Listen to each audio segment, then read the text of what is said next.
الحمد للہ رب العالمین والصلاة والسلام علی خاتم النبیین اما بعد فاعوذ باللہ من الشیطان الرجیم بسم اللہ الرحمن الرحیم۔ انسانیت کی سب سے بڑی خدمت، یہ مضمون کتاب نیکی کی دعوت صفحہ 302 تا 310، 312 تا 314 اور 332 تا 340 سے لیا گیا ہے۔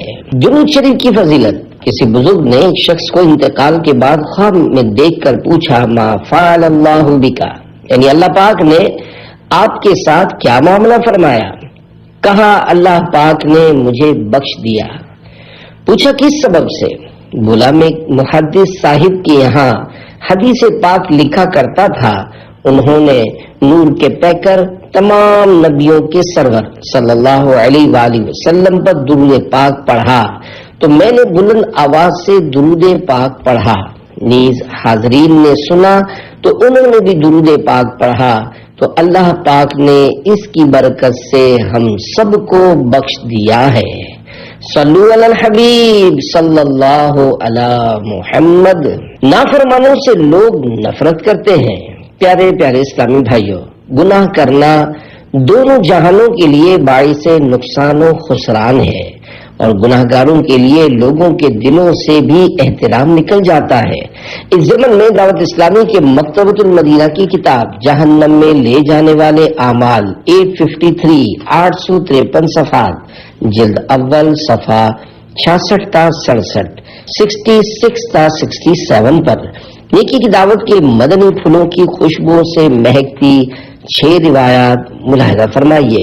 نمبر 1، ام المومنین حضرت عائشہ صدیقہ رضی اللہ عنہا نے حضرت امیر معاویہ رضی اللہ عنہ کو تحریر بھجوائی۔ اما بعد، یعنی حمد و صلات کے بعد، جب بندہ اللہ پاک کی نافرمانی کا کوئی عمل کرتا ہے تو اس کی تعریف کرنے والے لوگ اس کی مذمت کرنے لگتے ہیں۔ نمبر 2، حضرت ابو درداء رضی اللہ عنہ فرماتے ہیں اس بات سے ڈرو کہ مومنین کے دل تم سے نفرت کرنے لگے اور تمہیں اس کا شعور یعنی پتہ بھی نہ ہو۔ نمبر 3، حضرت فضیل رحمت اللہ علیہ فرماتے ہیں جو بندہ تنہائی میں اللہ پاک کی نافرمانی کرتا ہے، اللہ پاک مومنین کے دلوں میں اس کے لیے اپنی ناراضی اس طرح ڈال دیتا ہے کہ اسے اس کا شعور یعنی پتہ بھی نہیں ہوتا۔ نمبر 4، امام محمد بن سیرین رحمت اللہ علیہ جب مقروض ہوئے اور انہیں قرض کے سبب شدید غم لاحق ہوا تو فرمایا میں اپنے اس غم کا سبب 40 سال پہلے سرزد ہونے والے ایک گناہ کو سمجھتا ہوں۔ نمبر 5، حضرت سلیمان تیمی رحمت اللہ علیہ فرماتے ہیں آدمی پوشیدہ طور پر ایک گناہ کرتا ہے تو اس کی وجہ سے اس پر ذلت طاری ہو جاتی ہے۔ نمبر 6، حضرت یحییٰ بن معاذ رضی اللہ عنہ فرماتے ہیں مجھے اس عاقل پر تعجب ہے جو اپنی دعا میں تو یہ کہتا ہے کہ یا اللہ مجھے مصیبت میں مبتلا کر کے میرے دشمنوں کو خوش نہ کرنا، حالانکہ دشمن کو اپنی مصیبت پر خوش کرنے کے اسباب وہ خود ہی پیدا کرتا ہے۔ آپ رحمت اللہ علیہ سے پوچھا گیا وہ کیسے؟ تو جواباً فرمایا وہ اللہ پاک کی نافرمانی کرتا ہے اور اس طرح قیامت کے دن اپنے دشمنوں کو خوش کرے گا۔ یہاں بھی دے عزت وہاں بھی دے عزت، الہی پے مصطفیٰ جان رحمت، صلو علی الحبیب صلی اللہ علی محمد۔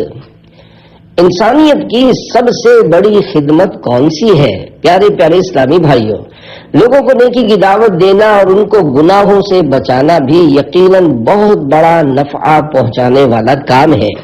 بیماری، بے روزگاری، قرضداری وغیرہ پریشانیوں کے مواقع پر پیارے آقا صلی اللہ علیہ وآلہ وسلم کی دکھیاری امت کی حاجت برآری بھی بے شک نیکوکاری ہے اور اس میں جنت کی حقداری ہے، مگر انسانیت کی سب سے بڑی خدمت یہی ہے کہ اس کو جہنم سے بچانے کی تدبیر کی جائے۔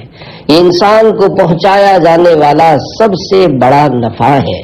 منقول ہے دو خصلتیں ایسی ہیں کہ ان سے افضل کوئی خصلت نہیں۔ نمبر 1 اللہ پاک پر ایمان لانا، نمبر 2 مسلمانوں کو نفع پہنچانا، اور دو خصلتیں ایسی ہیں کہ ان سے زیادہ بری کوئی خصلت نہیں۔ نمبر 1 اللہ پاک کے ساتھ کسی کو شریک ٹھہرانا، نمبر 2 مسلمانوں کو تکلیف دینا۔ کروں یا خدا مومنوں کی میں خدمت، نہ پہنچے کسی کو بھی مجھ سے اذیت۔ صلو علی الحبیب صلی اللہ علی محمد۔ دنیا بھر سے بہتر رسول کریم صلی اللہ علیہ وآلہ وسلم نے حضرت علی المرتضی شیر خدا رضی اللہ عنہ سے ارشاد فرمایا، اے علی، اللہ پاک تمہارے ذریعے کسی شخص کو راہ راست پر لے آئے تو یہ تمہارے لیے ان تمام چیزوں سے بہتر ہے جن پر سورج طلوع ہوتا ہے، یعنی دنیا کی تمام چیزوں سے بہتر ہے۔ سرخ اونٹوں سے بہتر۔ پیارے پیارے اسلامی بھائیوں، خوب خوب نیکی کی دعوت کی دھومیں مچاتے رہیے۔ آپ کی نیکی کی دعوت سے اگر صرف ایک فرد ہی عشق رسول کا جام گھٹ گھٹا گیا، راہ ہدایت پا گیا، اسے دعوت اسلامی کا دینی ماحول بھا گیا، تو سنت کی شاہراہ پر آ گیا، نمازوں کی لذتیں پا گیا، اپنے آپ کو نیک بندوں میں کھپا گیا، تو انشاءاللہ الکریم آپ کا بھی بیڑا پار ہو جائے گا۔ ایک اور روایت میں ہے، اللہ پاک کے پیارے پیارے آخری نبی صلی اللہ علیہ وآلہ وسلم نے فرمایا، اگر اللہ پاک تمہارے ذریعے کسی ایک شخص کو ہدایت عطا فرمائے تو یہ تمہارے لیے اس سے اچھا ہے کہ تمہارے پاس سرخ اونٹ ہوں۔ سرخ اونٹوں سے کیا مراد ہے؟ حضرت علامہ یحییٰ بن شرف نووی رحمت اللہ علیہ اس حدیث نبوی کی شرح میں لکھتے ہیں، سرخ اونٹ اہل عرب کا بیش قیمت مال سمجھا جاتا تھا، اس لیے ضرب المثل یعنی کہاوت کے طور پر سرخ اونٹوں کا ذکر کیا گیا۔ اخروی امور کو دنیاوی چیزوں سے تشبیہ یعنی مثال دینا صرف سمجھانے کے لیے ہے، ورنہ حقیقت یہی ہے کہ ہمیشہ باقی رہنے والی آخرت کی نعمت کا ایک ذرہ بھی دنیا اور اس جیسی جتنی دنیایں تصور کی جا سکے ان سب سے بہتر ہے۔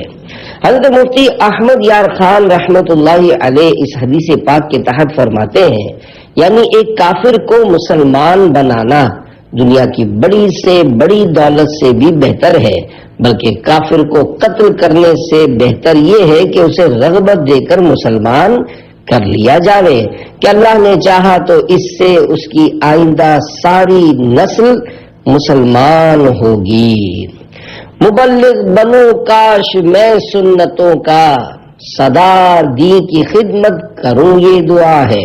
صلو علی الحبیب صلی اللہ علی محمد۔ 12 ماہ مدنی قافلے میں سفر کی نیت کی برکت سے کینسر چلا گیا۔ پیارے پیارے اسلامی بھائیوں، نیکی کی دعوت کا جذبہ پانے، سنتوں پر عمل کرنے، نیکیوں کا ثواب کمانے، دل میں عشق رسول کی شمع جلانے کے لیے عاشقان رسول کی دینی تحریک دعوت اسلامی کے دینی ماحول سے ہر دم وابستہ رہیے۔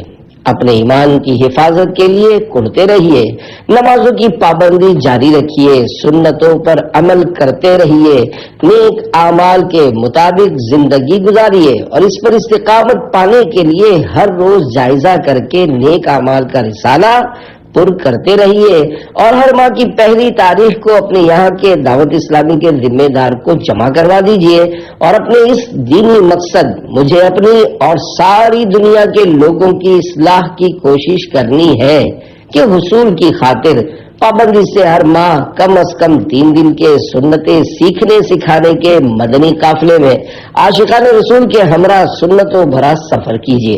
آئیے آپ کی ترغیب و تحریض کے لیے آپ کو ایک مدنی بہار سناؤں۔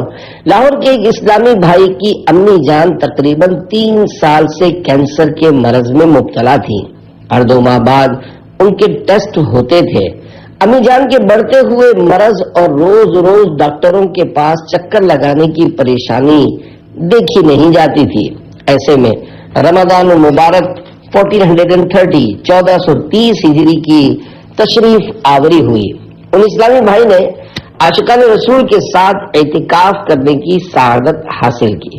وہاں اپنی امی جان کے لیے خوب دعا کی اور دینی ماحول کی برکت سے عاشقان رسول کے ساتھ 12 ماہ مدنی قافلے میں سفر کی نیت کر لی.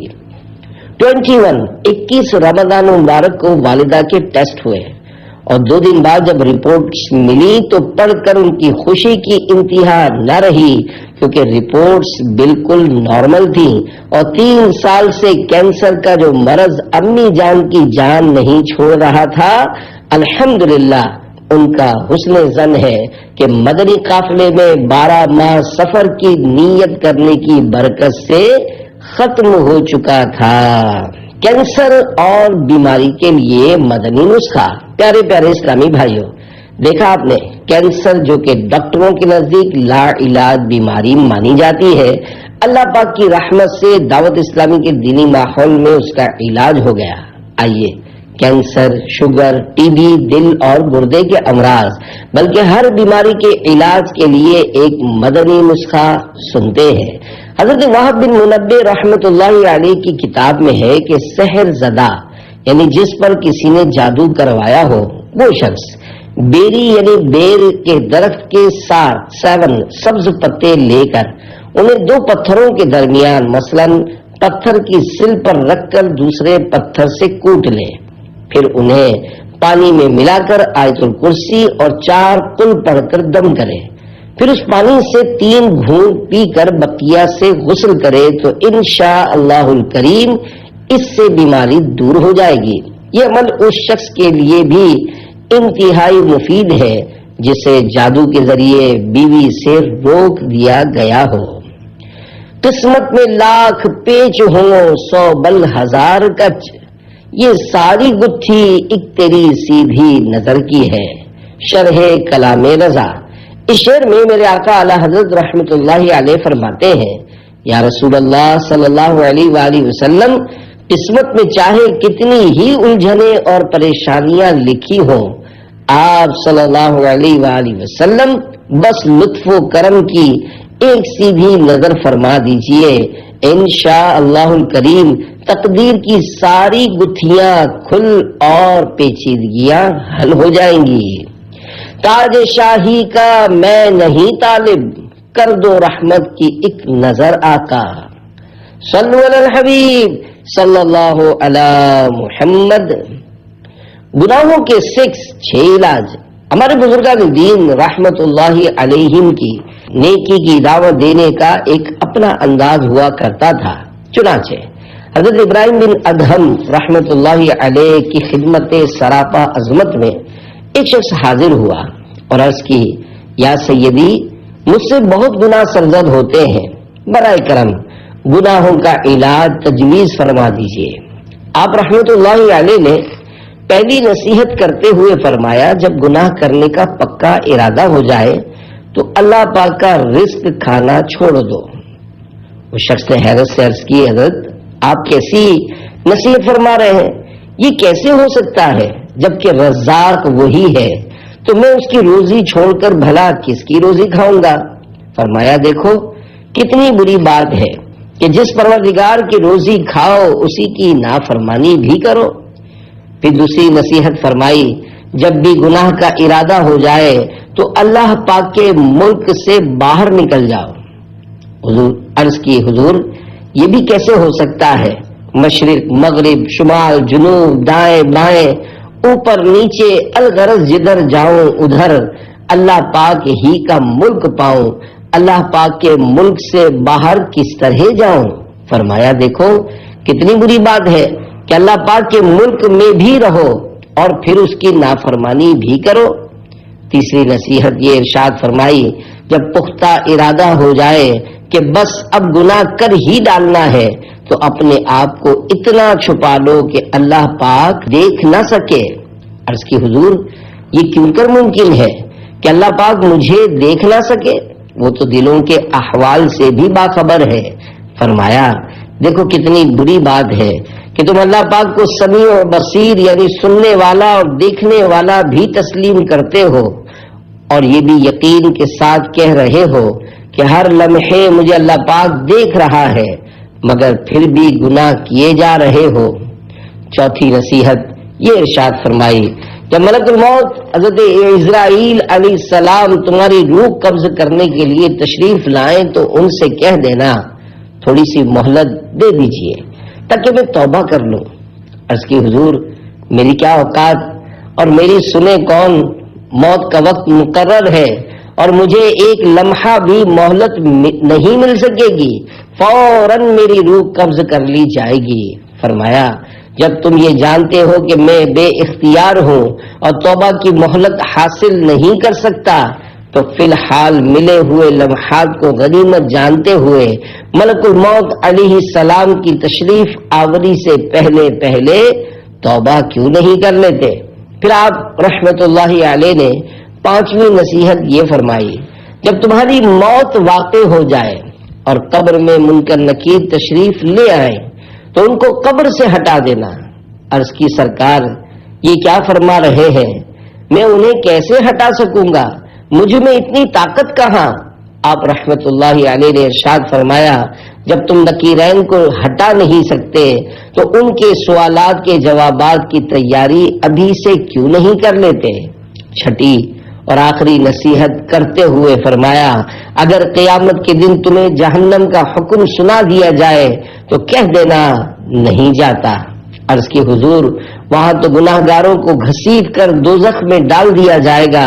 فرمایا جب تم اللہ پاک کی روزی کھانے سے بھی باز نہیں آ سکتے، اس کے ملک سے باہر بھی نہیں نکل سکتے، اس سے نظر بھی نہیں بچا سکتے، منکر نکیر کو بھی نہیں ہٹا سکتے، اور اگر جہنم کا حکم سنا دیا جائے تو اسے بھی نہیں ٹال سکتے، تو پھر گناہ کرنا ہی کیوں نہیں چھوڑ دیتے؟ اس شخص پر حضرت ابراہیم بن ادھم رحمت اللہ علیہ کے تجویز کردہ گناہوں کے علاج کے ان 6 نصیحت آموز مدنی پھولوں کی خوشبوؤں نے بہت اثر کیا۔ زار و قطار روتے ہوئے اس نے اپنی تمام گناہوں سے سچی توبہ کر لی اور مرتے دم تک توبہ پر قائم رہا۔ اللہ دیکھ رہا ہے۔ پیارے پیارے اسلامی بھائیوں، مذکورہ حکایت میں تجویز کردہ گناہوں کے 6 علاج نہایت مؤثر ہیں۔ گناہ کا ارادہ ہونے پر اگر ان کو پیش نظر رکھ لیا جائے تو گناہوں سے بچنے کا بڑا زبردست سامان ہو سکتا ہے۔ یقیناً صرف یہی بات اگر ذہن میں راسخ یعنی پکی ہو جائے کہ اللہ دیکھ رہا ہے تو بندہ گناہوں کے قریب بھی نہ پھٹکے۔ دعوت اسلامی کے مکتبۃ المدینہ کے رسالے گناہوں کا علاج صفحہ 12 کا 14، 12 کا 14 پر ہے۔ واقعی اگر کوئی اپنے اندر یہ احساس اجاگر کر لے کہ گناہ کرتے وقت میرا پالنے والا پروردگار مجھے دیکھ رہا ہے، جھوٹ بولتے وقت فوراً خیال آ جائے کہ میں جھوٹ بول کر بندے کو تو دھوکہ دے رہا ہوں اور یہ بیچارہ مجھے سچا بھی جان رہا ہے مگر اللہ پاک مجھے دیکھ رہا ہے۔ جی ہاں، اللہ پاک پر ہر ایک کی نیت آشکار یعنی ظاہر ہے۔ دعوت اسلامی کے مکتبۃ المدینہ کے ترجمے والے پاکیزہ قرآن کنز الایمان ما خزان العرفان صفحہ 866 پر پارہ 24 سورۃ المومن آیت نمبر 19 میں ہے، یعلم خائنۃ الاعین وما تخفی الصدور۔ ترجمہ کنز الایمان، اللہ جانتا ہے چوری چھپے کی نگاہ اور جو کچھ سینوں میں چھپا ہے۔ حضرت علامہ مولانا سید محمد نعیم الدین مراد آبادی رحمت اللہ علیہ اس آیت کے تحت فرماتے ہیں یعنی نگاہوں کی خیانت اور چوری، نامحرم کو دیکھنا اور ممنوعات پر نظر ڈالنا اللہ پاک کے علم میں ہے۔ نفسیاتی اثر، پیاری پیارے اسلامی بھائیوں، دیکھا جائے تو انسان کو انسان سے بہت ڈر لگتا ہے۔ مثلا والدین یا اساتذہ کرام کے سامنے گالی دیتے ہوئے ڈرتے ہیں، مگر افسوس اللہ پاک سے کما حق ہو یعنی جیسا کہ اس کا حق ہے نہیں ڈرتے۔ اگر کوئی روبدار شخص سامنے موجود ہو تو اس سے اتنا ڈرتے ہیں کہ آواز تک نہیں نکلتی۔ اسے عاجزی کے ساتھ بولنے سننے کی کوشش کرتے ہیں۔ اے کاش اللہ پاک کا خوف ہمارے دلوں میں جاگزی ہو جائے، ہر وقت اسی کے خوف کا غلبہ رہے، اور ہم جس طرح لوگوں کے سامنے برے کام کرنا پسند نہیں کرتے اسی طرح تنہائی میں بھی بچتے رہیں۔ اے کاش، 100 کروڑ کاش ہمارے ذہن میں ہر وقت یہ بات راسخ رہے کہ اللہ پاک دیکھ رہا ہے، اور یوں ہم اپنے گناہوں کا علاج کرنے میں کامیاب ہو جائیں۔ چھپ کے لوگوں سے کیے جس کے گناہ، وہ خبردار ہے کیا ہونا ہے۔ ارے او مجرم بے پرواہ دیکھ، سر پہ تلوار ہے کیا ہونا ہے۔ شرح کلام رضا، اعلیٰ حضرت رحمت اللہ علیہ نے ان اشعار کے اندر ایک مخصوص انداز میں نیکی کی دعوت ارشاد فرمائی ہے۔ چنانچہ ان اشعار کا مفہوم ہے، نمبر 1، اے گناہ کرنے والے، تو نے لوگوں سے تو اپنے گناہ چھپا لیے، مگر یہ بھول گیا کہ جس پروردگار کی نافرمانیاں کی ہیں وہ تیرے ان کارناموں سے واقف ہے۔ اب غور کر محشر میں تیرا کیا ہوگا۔ نمبر 2، اے غفلت شیار مجرم، ہوش کر، تیرے سر پر ہر وقت موت کی تلوار لٹک رہی ہے۔ خدا سے ڈر، گناہوں سے کنارہ کر، اگر تو لاپرواہی سے گناہوں بھری زندگی گزار کر مر گیا تو تیرا کیا بنے گا۔ زندگی کی شام ڈھلتی جا رہی ہے، ہائے نفس، گرم روز و شب گناہوں کا ہی بس بازار ہے۔ مجرموں کے واسطے دوزخ بھی شعلہ بار ہے، ہر گناہ قصدن کیا ہے اس کا بھی اقرار ہے۔ بندہ بدکار ہوں، بے حد ذلیل و خوار ہوں، مغفرت فرما الہی تو بڑا غفار ہے۔ صلو علی الحبیب صلی اللہ علی محمد۔ نیکی کی دعوت کے 5 مدنی پھول۔ ایک طویل حدیث پاک میں یہ بھی ہے، حضرت ابو ذر غفاری رضی اللہ عنہ نے عرض کی، یا رسول اللہ صلی اللہ علیہ وآلہ وسلم، حضرت موسیٰ علیہ السلام کے صحیفوں میں کیا تھا؟ فرمایا ان سب میں عبرت کی باتیں تھیں۔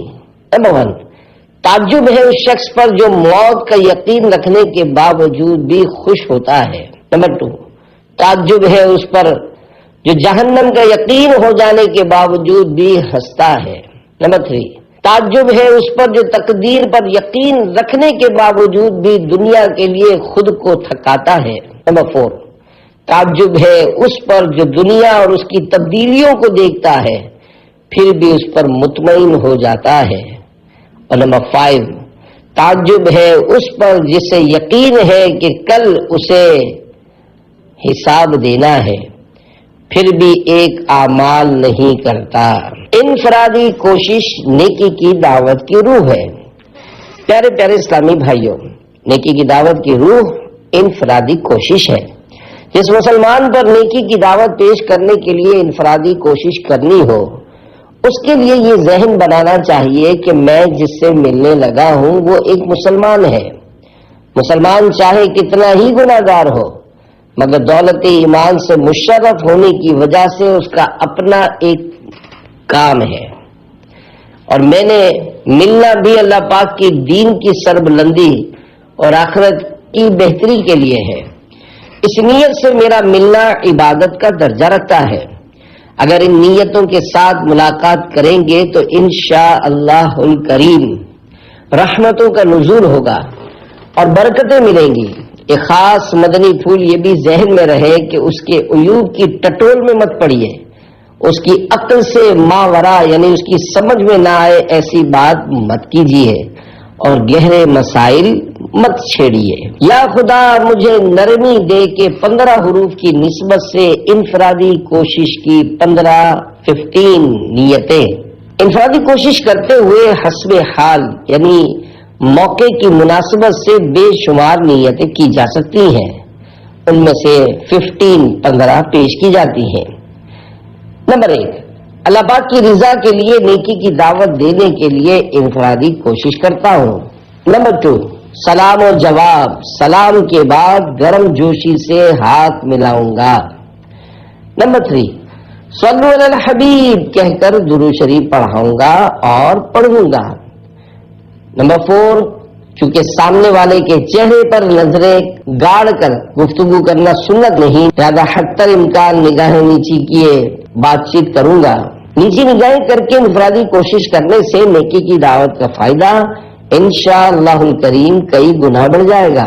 نمبر 5، سنت پر عمل کی نیت سے مسکرا کر بات کروں گا۔ نمبر 7، سامنے والے کی نفسیات کے مطابق گفتگو شروع کروں گا۔ نمبر 8، گہرے مسائل چھیڑ کر اس کو تشویش میں نہیں ڈالوں گا۔ نمبر 9، بلا ضرورت موجودہ سیاست اور دہشت گردی وغیرہ کے تذکرے نہیں کروں گا۔ نمبر 10 تا 12، سنت پر اجتماع میں شرکت، مدنی قافلے میں سفر اور نیک اعمال پر عمل کرنے کا ذہن دینے کی سعی یعنی کوشش کروں گا۔ نمبر 13، نئے اسلامی بھائی کو ایک دم سے داڑھی رکھنے اور امامہ شریف سجانے کی تلقین کے بجائے نماز کی فضیلت وغیرہ بتاؤں گا۔ ہاں، جس سے بات کر رہے ہیں وہ شیوڈ ہے اور ظن غالب ہے کہ اس کو داڑھی بڑھانے کا کہیں گے تو مان جائے گا، تب تو اس کو داڑھی منانے سے منع کرنا واجب ہو جائے گا، مگر عموماً نئے اسلامی بھائی پر ظن غالب ہونا دشوار ہوتا ہے، عمل کے جذبے کی کمی کا دور ہے۔ نئے اسلامی بھائی کو داڑھی رکھنے کا اصرار کرنے پر ہو سکتا ہے کہ آئندہ آپ کے سامنے آنے سے ہی کترائے۔ نمبر 14، سامنے والے کا لہجہ اگر ناگوار یا طنز بھرا ہو تو سمجھ جانے کے باوجود اس کا اس پر اظہار کیے بغیر صبر اور نرمی کے ساتھ عاجزانہ انداز میں بات جاری رکھوں گا۔ 15، اگر انفرادی کوشش کا اچھا نتیجہ سامنے آیا تو اللہ پاک کا کرم سمجھوں گا اور شکر الہی بجا لاؤں گا، اور اگر کوئی ناخوشگوار بات پیش آئی تو سامنے والے کو سخت دل وغیرہ سمجھنے کے بجائے اسے اپنے اخلاص کی کمی تصور کروں گا۔ مبلغ کے لیے اہم ترین مدنی پھول، حوصلہ بڑا رکھنا چاہیے۔ ناکامی کی تو کوئی وجہ ہی نہیں، کیونکہ اچھی نیت کی صورت میں نیکی کی دعوت پر مشتمل انفرادی کوشش کرنے والا ثواب آخرت کا حقدار تو ہو ہی گیا۔ حجت الاسلام امام محمد بن محمد غزالی رحمت اللہ علیہ نقل فرماتے ہیں، کسی بزرگ نے اپنے فرزند کو نصیحت کا مدنی پھول عنایت کرتے ہوئے فرمایا، نیکی کی دعوت دینے والے کو چاہیے کہ اپنے آپ کو صبر کا خوگر یعنی عادی بنائے اور اللہ پاک کی طرف سے نیکی کی دعوت کے ملنے والے ثواب پر یقین رکھے۔ جس کو ثواب کا کامل یقین ہو اس کو اس مبارک کام میں تکلیف محسوس نہیں ہوتی۔ میں نیکی کی دعوت کی دھومیں مچاؤں، بدی سے بچوں اور سب کو بچاؤں۔ صلو علی الحبیب صلی اللہ علی محمد۔ مسلسل انفرادی کوشش کا پھل۔ سیالکوٹ پنجاب پاکستان کے ایک شخص کی نیکی کی راہ پر گامزن ہونے سے قبل حالت ناگفتہ بے تھی، سرتاپا گناہوں سے آلود تھے۔ لوگوں سے جھگڑا وغیرہ کرنے کے لیے انہوں نے ایک علیحدہ گروپ بنا رکھا تھا۔ ان کی بد کلامی اور فحش گوئی سے اسکول کے طلبہ، اساتذہ اور ہیڈ ماسٹر وغیرہ سبھی تنگ تھے۔ راہ چلتے بد نگاہی کرنا ان کا معمول تھا۔ نہ صرف عشق مجازی میں گرفتار بلکہ معاذ اللہ ایسی نازیبا حرکات کرتے جنہیں بیان نہیں کیا جا سکتا۔ شرعی معلومات سے نابلد یعنی ناواقف ہونے کی وجہ سے اتنا بھی علم نہ تھا کہ فرض غسل کس طرح اترتا ہے۔ رمضان مبارک میں بڑے سے بڑے گناہگار بھی اپنے گناہوں کا سلسلہ ختم کر کے اللہ پاک کی عبادت میں مصروف ہو جاتے ہیں، مگر افسوس صد افسوس وہ رمضان مبارک میں بھی بازاروں کی زینت بنے رہتے اور بد نگاہی کے ذریعے اپنے قلب سیاہ کی تسکین کا سامان کرتے۔ عیدیں، پارکوں میں اور 12 ربیع الاول شریف کا مبارک دن بازاروں اور مختلف تفریح گاہوں میں گزارتے۔ جب بسنت آتی تو ساری رات اپنے گروپ کے ساتھ بسنت منانے والوں کی طرح زرد لباس میں ملبوس ناچ رنگ کی محافل میں مشغول رہتے. اللہ پاک کی یاد سے غفلت کا یہ عالم تھا کہ مہینوں مسجد کا رخ نہ کرتے. ان کے والد صاحب ایک نمازی اور پرہیزگار شخص تھے. وہ لاکھ پند و نصیحت کرتے مگر ان کے کان پر جوں تک نہ رینگتی.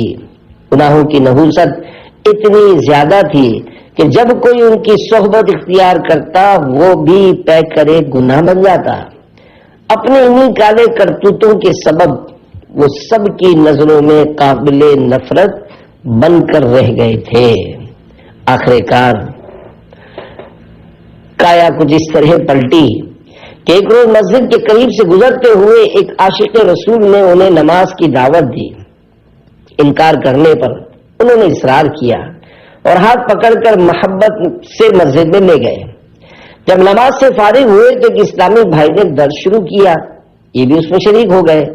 درس کے دوران انہوں نے اللہ پاک کی رحمت و مغفرت کے متعلق حکایات سنی تو کچھ حوصلہ ملا. درس کے بعد جب اسلامی بھائیوں نے انتہائی محبت بھرے انداز میں نیکی کی دعوت دی تو ان کے دل کی دنیا زیر و زبر ہو گئی، کیونکہ عقل و شعور کی دہلیز پر قدم رکھنے کے بعد زندگی کا یہ پہلا موقع تھا کہ ایسے قابل نفرت شخص کو کسی نے اس قدر محبت سے نوازا تھا. ان پر انفرادی کوشش کرنے والے ان کے ہم عمر مبلغ سے انہوں نے گناہوں کا فسانہ بیان کیا تو انہوں نے رحمتوں بھری باتوں کے ذریعے کچھ اس طرح ڈھارس بندھائی کہ ان کا دل مطمئن ہو گیا کہ نہیں میرے لیے توبہ کا دروازہ بند نہیں ہوا ہے. اللہ پاک بخشنے والا مہربان ہے. چنانچہ انہوں نے اپنے تمام سابقہ گناہوں سے توبہ کر لی. ان کی زندگی کا پہلا دن تھا کہ جس میں انہوں نے پہلی بار 5 نمازیں ادا کی. پھر جب سالانہ امتحان کے بعد چھٹیاں ہوئیں تو ان کا یہ معمول بن گیا کہ اس عاشق رسول کے ساتھ صبح مسجد میں جاتے تو تقریباً 12 بجے تک مسائل نماز اور سنتیں سیکھنے سکھانے کا سلسلہ جاری رہتا. کچھ عرصے بعد شیطان نے ایک چال چلی اور کچھ ایسے نادانوں کی صحبت میسر آئی جنہوں نے ان کو اس مبلغ دعوت اسلامی سے بدزن کر دیا. وہ اپنے اس محسن اور خیر خواہ کو اپنا دشمن اور بدخواہ سمجھ بیٹھے اور ایک عاشق رسول کی غیبتیں سننے کے باعث اچھی صحبتیں چھوڑ کر تقریباً 1 سال تک پھر برے دوستوں کی سنگت میں گرفتار رہے اور اس دوران پھر وہی حرکتیں شروع کر دی. مگر سرکار غوث اعظم رحمت اللہ علیہ کی غلامی مقدر میں لکھ دی گئی تھی، لہذا قسمت نے ایک بار پھر یاوری کی. وہ یوں کہ ایک دن وہ فیکٹری سے چھٹی کر کے واپس آ رہے تھے اور حسب عادت پریشان نظری کا شکار، بد نگاہی کی آفتیں بد میں گرفتار راہ چلتے لوگوں سے چھیڑ چھاڑ کرتے جا رہے تھے کہ اچانک ان کی نظر سفید لباس میں ملبوس سبز امامہ شریف کا تاج سجائے حیا سے اپنی نگاہوں کو جھکائے اپنی طرف آتے ہوئے ایک عاشق رسول پر پڑی. ان کے چہرے پر تقویٰ کا نور دیکھ کر انہیں اپنے گناہوں پر ندامت بھی ہونے لگی. ان سے ملاقات کی انہیں گرم جوشی سے ملے، ان سے تعارف ہوا اور پھر رفتہ رفتہ یہ ان کی صحبت میں رہنے لگے. ان اسلامی بھائی کی نمازوں میں استقامت قابل رشک تھی. دعوت اسلامی کے بارے میں ان کا حسن ظن اثر نو قائم ہو گیا. وہ اسلامی بھائی انہیں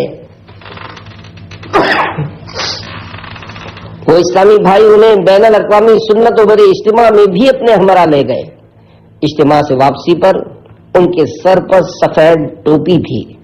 بعد میں امامہ شریف بھی سجا لیا اور اس مدنی بہار کو بیان کرتے وقت الحمدللہ الکریم وہ دعوت اسلامی کے عالمی مدنی مرکز فیضان مدینہ کراچی میں مدنی قافلہ کورس کر رہے ہیں.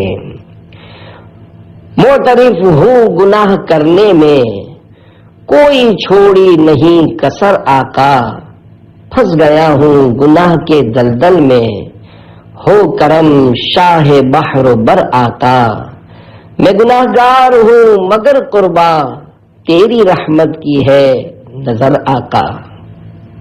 صلو علی الحبیب صلی اللہ علی محمد.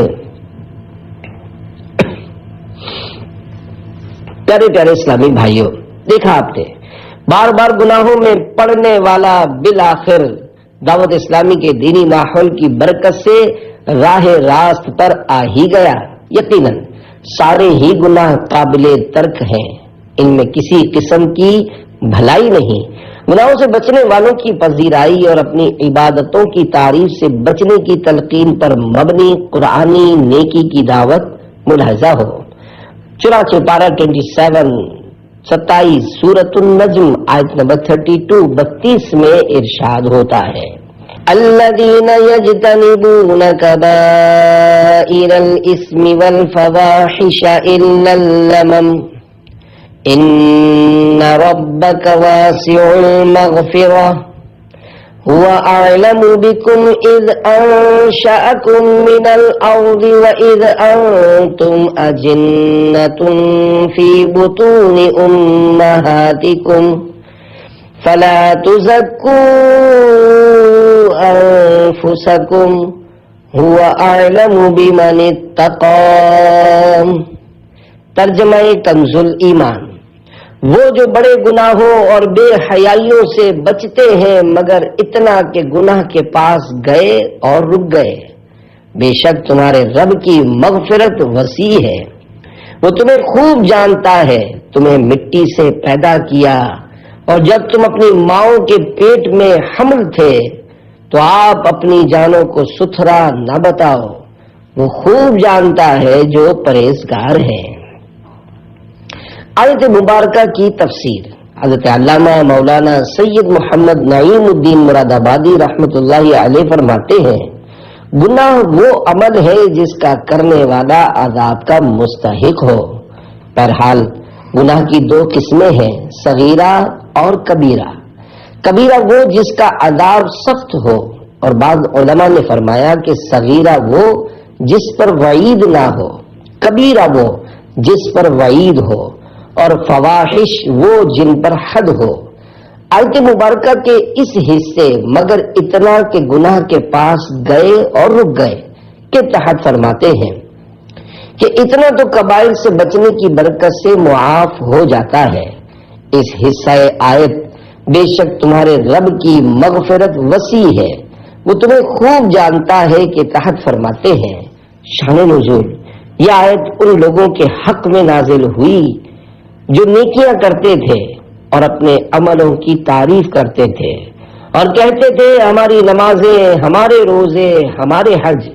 اس حصہ آیت تو اپنی جانوں کو ستھرا نہ بتاؤ کے تحت فرماتے ہیں، یعنی تفاخرن بطور فخر اپنی نیکیوں کی تعریف نہ کرو، کیونکہ اللہ تعالیٰ اپنے بندوں کے حالات کا خود جاننے والا ہے۔ وہ ان کی ابتدائے ہستی سے آخر ایام، یعنی شروع سے لے کر موت تک کے جملہ احوال جانتا ہے۔ اس آیت میں ریا اور خود نمائی اور خود سرائی کی ممانعت فرمائی گئی، لیکن اگر نعمت الہی کے اعتراف اور اطاعت و عبادت پر مسرت اور اس کے ادائے شکر کے لیے نیکیوں کا ذکر کیا جائے تو جائز ہے۔ اس حصہ آیت وہ خوب جانتا ہے جو پرہیزگار ہے کہ تحت فرماتے ہیں، اور اسی کا جاننا کافی، وہی جزا دینے والا ہے۔ دوسروں پر اظہار اور نام و نمود سے کیا فائدہ؟ سب سے پیارے اعمال۔ قبیلہ خثعم کا ایک آدمی بارگاہ نبوت میں حاضر ہوا اور کہنے لگا، وہ آپ ہی ہیں جو اللہ پاک کا رسول صلی اللہ علیہ وآلہ وسلم ہونے کا دعویٰ رکھتے ہیں؟ فرمایا ہاں۔ پوچھا اللہ پاک کے یہاں سب سے زیادہ پیارا عمل کیا ہے؟ ارشاد فرمایا اللہ پاک پر ایمان لانا۔ عرض کی پھر کون سا؟ ارشاد ہوا صلہ رحمی، یعنی رشتہ داروں کے ساتھ حسن سلوک کرنا۔ عرض کی پھر کون سا؟ ارشاد فرمایا نیکی کا حکم دینا اور برائی سے منع کرنا۔ اے کعبہ تیری فضا کتنی اچھی ہے۔ پیارے پیارے اسلامی بھائیوں، بے شک افضل و اہم ترین عمل ایمان ہے، اور تمام نیک اعمال کے اخروی فوائد بھی ایمان پر خاتمے کے ساتھ ہی مشروط ہے، جیسا کہ بخاری شریف میں ہے انما الاعمال بالخواتیم، یعنی اعمال کا دار و مدار خاتمے پر ہے۔ یقیناً جو مسلمان ہے وہ بڑا ہی خوش قسمت ہے۔ مسلمان کی فضیلت کے بھی کیا کہنے، شہنشاہ مدینہ صلی اللہ علیہ وآلہ وسلم نے کعبہ معظمہ کو مخاطب کر کے ارشاد فرمایا، تو خود اور تیری فضا کتنی اچھی ہے، تو کس قدر عظمت والا ہے، اور تیری حرمت یعنی عزت کیسی عظیم ہے۔ اور ذات پاک کی قسم جس کے قبضے قدرت میں محمد کی جان ہے، اللہ پاک کے نزدیک مومن کی جان و مال اور اس سے اچھا گمان رکھنے کی حرمت تیری حرمت سے بھی زیادہ ہے۔ جو بدقسمت ایمان کی دولت سے محروم ہے اس کو آخرت میں کسی قسم کی بھلائی اور راحت نہیں ملے گی، وہ ہمیشہ ہمیشہ جہنم میں عذاب پاتا رہے گا۔ جہنم کی کیفیت سنیے اور لرزیے، چنانچہ جہنم کی دل ہلا دینے والی کیفیت۔ دعوت اسلامی کے مکتبۃ المدینہ کی کتاب جہنم میں لے جانے والے اعمال جلد اول 853 صفحہ 97 تا 98 پر ہے۔ امیر المومنین حضرت عمر بن خطاب رضی اللہ عنہ نے حضرت کعب الاحبار رضی اللہ عنہ مشہور تابعی بزرگ سے ارشاد فرمایا، اے کعب رضی اللہ عنہ ہمیں ڈر والی کچھ باتیں سنائیے۔ حضرت کعب رضی اللہ عنہ نے تعمیل ارشاد کرتے ہوئے عرض کی، یا امیر المؤمنین، اگر آپ رضی اللہ عنہ قیامت کے دن 70 انبیاء کرام علیہم السلام کے اعمال لے کر آئے تب بھی محشر کے احوال دیکھ کر انہیں بہت ہی کم جاننے لگیں گے۔ یہ سن کر امیر المومنین رضی اللہ عنہ نے کچھ دیر کے لیے سر جھکا لیا، پھر جب رقت میں افاقہ ہوا یعنی کمی آئی تو ارشاد فرمایا، اے کعب رضی اللہ عنہ مزید سنائیے۔ عرض کی، یا امیر المؤمنین، اگر جہنم میں بیل کے نتھنے یعنی بیل کی ناک کے سوراخ جتنا حصہ مشرق میں کھول دیا جائے تو مغرب میں موجود شخص کا دماغ اس کی گرمی کی وجہ سے ابل کر بہہ جائے۔ اس پر امیر المومنین رضی اللہ عنہ نے رقت کے سبب کچھ دیر کے لیے سر جھکا لیا، پھر جب افاقہ ہوا یعنی کمی ہوئی تو ارشاد فرمایا، اے کعب رضی اللہ عنہ اور سنائیے۔ عرض کی، یا امیر المومنین، قیامت کے دن جہنم اس طرح گرجے گی کہ کوئی مقرب فرشتہ یا نبی مرسل ایسا نہ ہوگا جو گھٹنوں کے بل گر کر یہ نہ کہے، رب نفسی نفسی، یعنی اے میرے رب کریم میں تجھ سے اپنے لیے سوال کرتا ہوں۔ حضرت کعب الاحبار رضی اللہ عنہ نے مزید بتایا، جب قیامت کا دن آئے گا تو اللہ پاک اولین و آخرین یعنی سب اگلوں پچھلوں کو ایک میدان میں جمع فرمائے گا، پھر فرشتے نازل ہو کر صفیں بنائیں گے۔ اس کے بعد اللہ پاک ارشاد فرمائے گا، اے جبرائیل جہنم کو لے آؤ، تو حضرت جبرائیل علیہ السلام جہنم کو اس طرح لے کر آئیں گے کہ اس کی 70,000 لگاموں کو کھینچا جا رہا ہوگا۔ پھر جب جہنم مخلوق سے 100 برس کی راہ کے فاصلے پر رہ جائے گی تو اس زور سے گرجے گی کہ جس سے مخلوق کے دل دہل جائیں گے۔ پھر جب دوبارہ گرجے گی تو ہر مقرب فرشتہ اور نبی مرسل گھٹنوں کے بل گر جائے گا۔ پھر جب تیسری مرتبہ گرجے گی تو لوگوں کے دل گلے تک پہنچ جائیں گے اور عقلیں گھبرا جائیں گی، یہاں تک کہ حضرت ابراہیم خلیل اللہ علیہ السلام عرض کریں گے، یا الہی میں تیرے خلیل ہونے کے صدقے سے صرف اپنے لیے سوال کرتا ہوں۔ حضرت موسیٰ کلیم اللہ علیہ السلام عرض گزار ہوں گے، یا الہی میں اپنی مناجات کے صدقے صرف اپنے لیے سوال کرتا ہوں۔ حضرت عیسیٰ روح اللہ علیہ السلام عرض کریں گے، یا الہی تو نے مجھے جو عزت دی ہے اس کے صدقے میں صرف اپنے لیے سوال کرتا ہوں، اس مریم رضی اللہ عنہا کے لیے بھی سوال نہیں کرتا جس نے مجھے جنا ہے۔ پیارے پیارے اسلامی بھائیوں، اس روایت سے جہنم کی ہولناکیوں کا بخوبی اندازہ لگایا جا سکتا ہے۔